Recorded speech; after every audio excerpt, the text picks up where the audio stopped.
আজকে তোমাদেরকে দশম শ্রেণীর সম্পাদ্য মধ্য সমানুপাতি নির্ণয় এই পাঠটি করানো হবে। এই মধ্য সমানুপাতি নির্ণয়ের মধ্যে অনেকগুলো সম্পাদ্য আছে পাঠে আমরা সেগুলো একে একে করতে থাকব।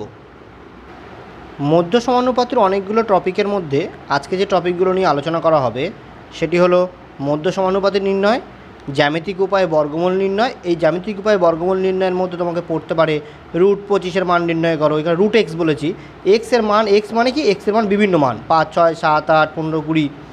আর √x বাহু বিশিষ্ট বর্গক্ষেত্র অঙ্কন, অর্থাৎ √x এক্সের এখানে মান থাকতে পারে। √14 বাহু বিশিষ্ট বর্গক্ষেত্র অঙ্কন করতে বলতে পারে, √16 বাহু বিশিষ্ট বর্গক্ষেত্র অঙ্কন করতে পারে। এই তিনটে পার্ট আমরা আজকে শিখব। আমার প্রশ্নটা কী দেওয়া হয়েছে যে 4 সেমি এবং 3 সেমি এর মধ্য সমানুপাতি নির্ণয় করো। এটা করার জন্য প্রথমে আমি কী করতে হবে, যে দুটো বাহুর দৈর্ঘ্য দেওয়া আছে সে দুটো আমাকে অঙ্কন করে নিতে হবে। তাই আমি 4 সেমি স্কেলের সাহায্যে 4 সেমি আর তার নিচে একটা 3 সেমি বাহু এঁকে নিচ্ছি।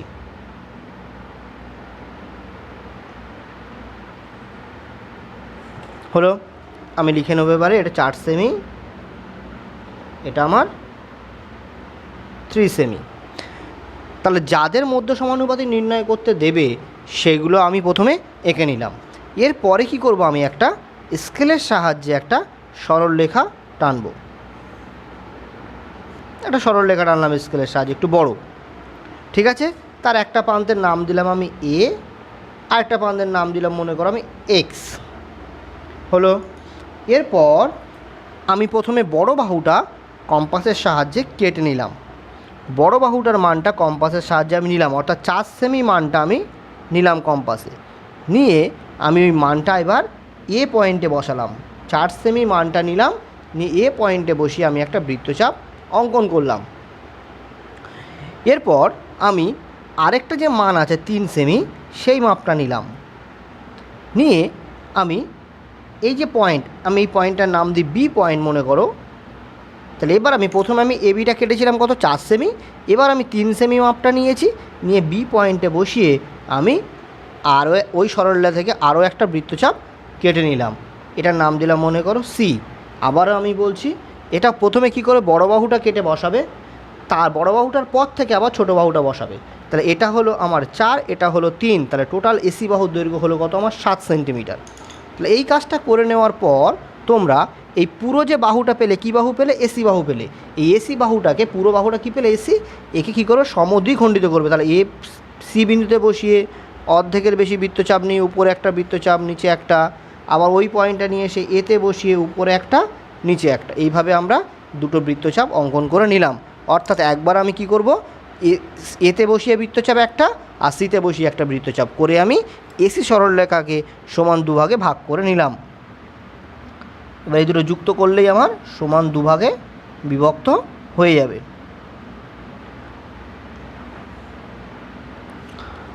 যে পয়েন্টে সরলরেখা ছেদ করেছে নাম দিলাম মনে করো আমি এম, এটার নাম দিলাম মনে করো আমি পি কিউ। হলো, এবার কি করব, আমি কম্পাসটা নিয়ে ওই যে এম বিন্দুতে বসাবো। অর্থাৎ যে বিন্দুতে এসি সরলরেখাটাকে সমদ্বিখণ্ডক যে বিন্দুতে ছেদ করছে সেই বিন্দুতে কম্পাস বসিয়ে যে কোনো একটা মাথা নেব। অর্থাৎ এ নিতে পারি অথবা সি নিলাম, অথবা আমি এ বিন্দুটা নিলাম। আমি কোন মাথাটা নিলাম, এ বিন্দুটা মাপটা নিলাম কম্পাসের সাহায্যে। এ বিন্দুর মাপটা নিয়ে আমি এখান থেকে একটা অর্ধবৃত্ত টানবো।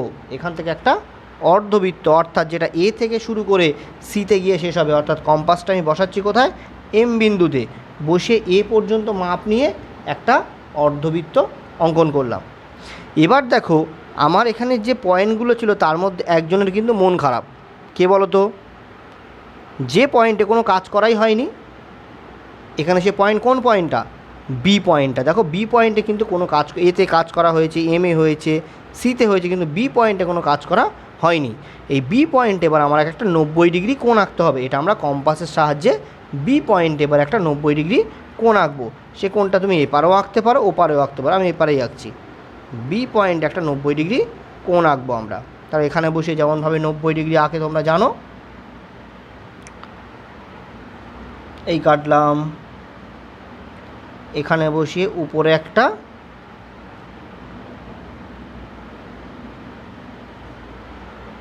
হলো। আমরা 90 ডিগ্রি একটা কোণ আঁকবো এবং বি বিন্দুর সঙ্গে ওই 90 ডিগ্রি কোণ আঁকার সময় ওটা যুক্ত করে দিই। এই তো হলো আমার 90 ডিগ্রি কোণটা। এবার আমি স্কেল তুলব না, একই সঙ্গে এই সরলরেখাটা কী করব, বাড়িয়ে দেবো কোণ পর্যন্ত, ওই অর্ধবৃত্ত পর্যন্ত। আমি কিন্তু এই অর্ধবৃত্ত বাইরে বার করব না, অর্ধবৃত্ত পর্যন্ত বি থেকে এটা বাড়িয়ে দিলাম, দিয়ে এই বিন্দুর নাম দিলাম মনে করো ডি। অর্থাৎ যে বিন্দুতে ওই যে 90 ডিগ্রি কোণটা অর্ধবৃত্তকে যে বিন্দু ছেদ করেছে সেটার নাম দিলাম ডি। এখানে এই চিত্রটার মধ্যে এই বিডি সরলরেখাটাই হলো তোমার 4 আর 5-এর মধ্য সমানুপাতি। এবার তোমাকে স্কেলের সাহায্যে এই বিডির মাপটা মাপতে হবে। এই সাবধানে মাপবে, মাপটা যখন মাপতে সাবধানে। আমার এখানে হয়েছে 3.5 আর 6-এর মধ্যে, তাহলে 3.5ই নিলাম আমি। দেখো স্কেলে আমার 3.5 হচ্ছে এখানে মাপটা, এই মাপটা আমার লাগবে। এবার আমার লেখাটা আমি লিখছি, কি লিখছি দেখো, যে অতএব 4 সেমি ও 3 সেমি এর মধ্য সমানুপাতিটি হলো 3.5 সেমি ব্র্যাকেটে প্রায়, এই কথাটা লিখতে হবে। আচ্ছা লেখাটা একটু বাড়বে, চেঞ্জ হবে, একটু লিখে নাও। প্রথমে কি লিখবে, বিডি এর দৈর্ঘ্য, যে বিডির দৈর্ঘ্যটা মেপেছো সেটা লিখবে, যে বিডি এর দৈর্ঘ্য 3.5 সেমি প্রায় মেপে নিয়েছো। এবার কি লিখবে, নির্ণেয় 4 সেমি ও 3 সেমি এর মধ্য সমানুপাতি হলো 3.5। এটা এই কোশ্চেনটা তোমাকে অনেক রকমভাবে ঘুরিয়ে দিতে পারে, এইভাবে দিতে পারে।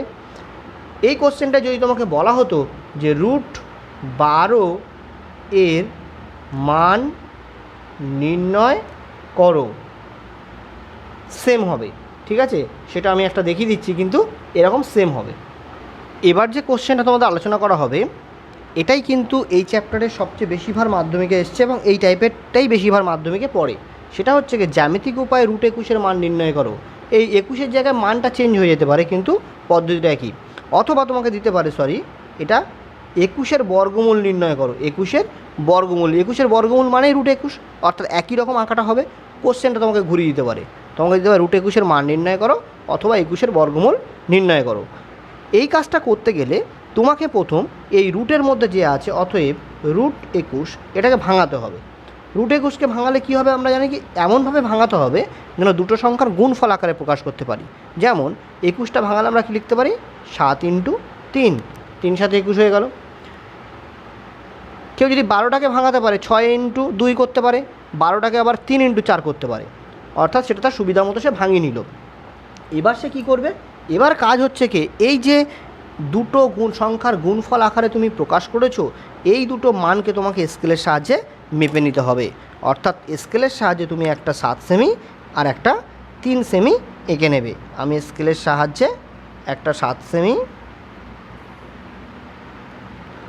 ও একটি 3 সেমি এঁকে নিলাম।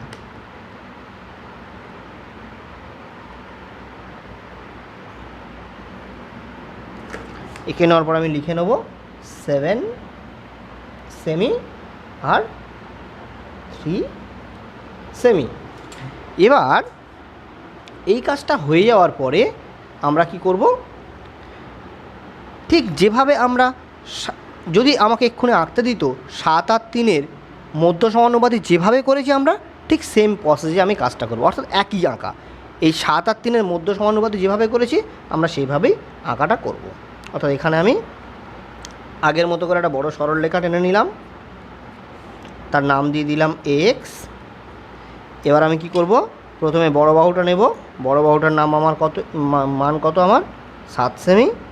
মানগুলো খুব সাবধানে নেবে, এখান থেকে ছোট বড় হয়ে গেলে পরে মাপের সঙ্গে মিলবে না। নিলাম, প্রথমে 7 সেমি কেটে নিলাম, এর নাম দিলাম বি। এবার আমি করলাম কি, 3 সেমিটা নিলাম, এর নাম দিলাম আমি কেটে নিয়ে নাম দিলাম আমি সি। তাহলে আমি টোটালটা পেয়ে গেলাম। আগের মতো কী করবো, এবার এসি বাহুকে দুভাগ করব। এসি বাহুকে দুভাগ করার জন্য এতে বসালাম, অর্ধেকের বেশি নিলাম, নিয়ে উপরে একটা বৃত্তচাপ, নিচে একটা বৃত্তচাপ, ওই মানটাই এতে বসিয়ে উপরে একটা নিচে একটা। তারপর আমি কি করব, আমি এই যে সমদ্বিখণ্ডকের যে ছেদবিন্দু দুটো, এই দুটো আমি যুক্ত করে দেবো।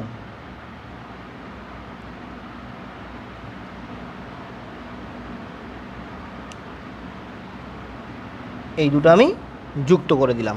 সমদ্বিখণ্ডকের ছেদবিন্দু দুটো আমরা যুক্ত করলাম, যেটা এসি সরলরেখাটাকে এম বিন্দুতে ছেদ করেছে। এবার আমি ঠিক আগের মতোই এম বিন্দুতে কম্পাস বসাবো, এ বিন্দুর মাপ নেব, নিয়ে আমি একটা অর্ধবৃত্ত টানবো। এ থেকে স্টার্ট করব, সিতে গিয়ে থেমে যাব। এ থেকে স্টার্ট করে সিতে গিয়ে থামবো। এখানে সেই বি বিন্দুতে কোনো কিছুই করা হয়নি। এবার বি বিন্দুতে কী করবো, একটা 90 ডিগ্রি কোণ আঁকবো। 90 ডিগ্রি কোণ আগেরটা আমি ওদিক থেকে এঁকেছিলাম, এটা এপার থেকে দেখিয়ে দিই। যে কোনো দিক থেকেই 90 ডিগ্রি কোণ আঁকলেই হবে। এখন আমি 90 ডিগ্রি কোণটা আঁকছি।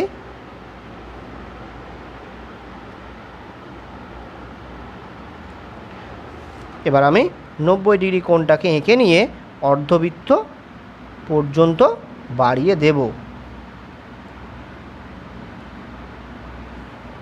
অর্ধবৃত্ত পর্যন্ত বাড়িয়ে দেবো, এটার নাম দিয়ে দেবো ডি। এবার আমার লেখাটা লিখতে হবে। এখানে লেখাটা কিন্তু খুব ইম্পর্ট্যান্ট এবং মনে রাখতে হবে। অতএব আমি প্রথমটা লেখাটা লেখাচ্ছি, অর্থাৎ √21 মান নির্ণয় লেখাটা লেখাচ্ছি। অতএব বিডি এর মান, এই বিডি এর দৈর্ঘ্যটাই কিন্তু √21 মান।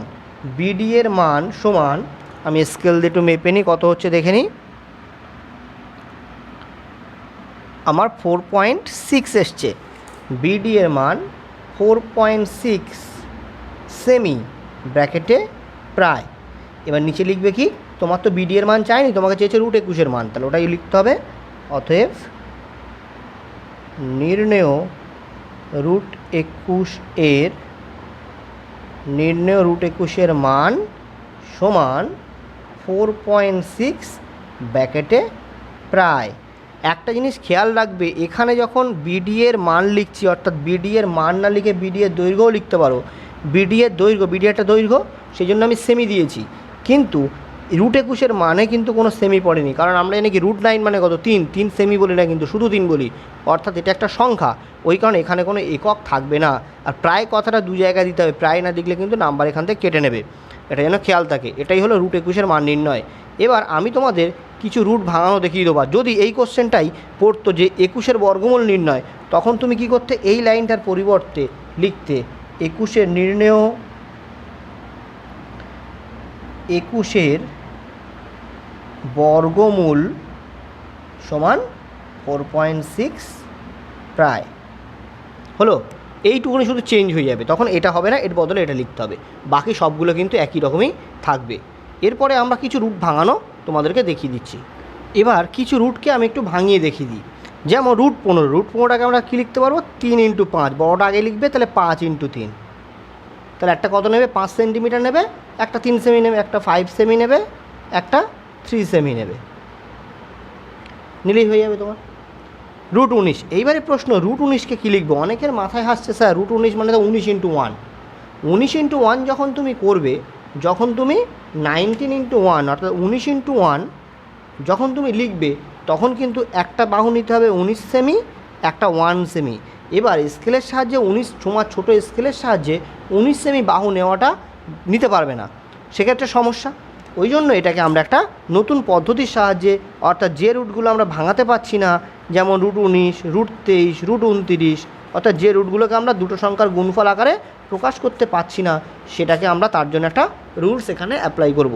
সেটা হচ্ছে কি, লিখব কি, 19/5 × 5। কী করলাম, 19/5 × 5, তাহলে 5 কেটে গেলে 19টা একই থাকছে। এবার আমরা কি করব, 19/5টাকে রাফে আমি করে দেখে নেব। তাহলে কত হচ্ছে, 4 যাবে না, সরি, 3 × 5 = 15, বিয়োগ করলে 4, দশমিকের জন্য 0, 5 × 8 = 40। তাহলে আমার হয়ে গেল কি 3.8 × 5। 3.8 তো আমি আমার স্কেলের সাহায্যে পরিমাপ করে নিতে পারবো, 5টাও পরিমাপ করতে পারবো। তাহলে এক্ষেত্রে আমি কী নেবো, একটা হচ্ছে আমার 3.8 আর একটা হচ্ছে 5 সেমি, একটা 3.8 সেমি, একটা 5 সেমি।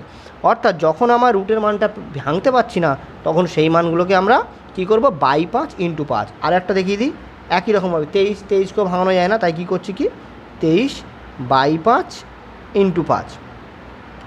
23 বাই 5 করলে কত হচ্ছে দেখি, 23কে 5 দিয়ে ভাগ করলে 4 5 20, 3 0.0 3 6 18, অর্থাৎ 4.6 ইন্টু 5 হলো। তাহলে একটা 4.6, একটা 5।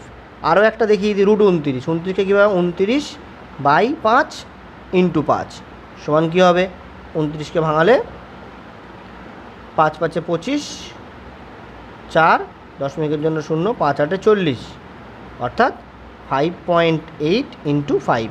খেয়াল রাখতে হবে এখানে বড় বাহু কিন্তু 5, এখানে 5, এখানে 5.8, অর্থাৎ যে বাহুটা বড় সেটাই প্রথমে নেবো আমরা, নিয়ে করলে আমার সুবিধা হবে। 28, 28-এ কী লেখা যায়, 7 ইন্টু 4, 4 7 28। এবার প্রশ্ন 84। 84টাকে তোমরা অনেকভাবেই ভাঙাতে পারো, যেমন কেউ 84টাকে 7 ইন্টু 12, 7 12 84, সে 12 সেমি 7 সেমিও পেতে পারে, হলো। কিন্তু আমি এটা একটা নতুনভাবে ভাঙাচ্ছি। এতক্ষণ আমরা 5 দিয়ে ভাগ করছিলাম, এবার আমি বাই 10 ইন্টু 10 করলাম। এই দুটো পথেই আমরা করব। জাস্ট বাই 10 করলে এটা কত হচ্ছে, 4 ইন্টু 10, অর্থাৎ যে সংখ্যাগুলো খুব বড় হয়ে যাচ্ছে সেই সংখ্যাগুলোর ক্ষেত্রে তুমি এই পদ্ধতিটা অ্যাপ্লাই করতে পারবে। অর্থাৎ যদি তোমার দেয় রুট ওভার অফ 145, তাই তো 145, তখন তুমি কি করতে পারো, 145 বাই 10 ইন্টু 10 সমান কত হয়ে যাবে, 14.5 ইন্টু 10। এইভাবে কিন্তু আমরা পরিমাপ করতে, একটু বড় সংখ্যা হয়ে গেলে পরিমাপ করতে পারবো। 10টা দিয়ে সাধারণত তোমাদের পরীক্ষায় পড়ে না, তোমাদের পরীক্ষায় 29 28, অর্থাৎ 5 বাই 5 ইন্টু 5 এই পদ্ধতিতে কিন্তু তোমাদের পরীক্ষায় অনেক অঙ্ক দেখতে পাওয়া যায়।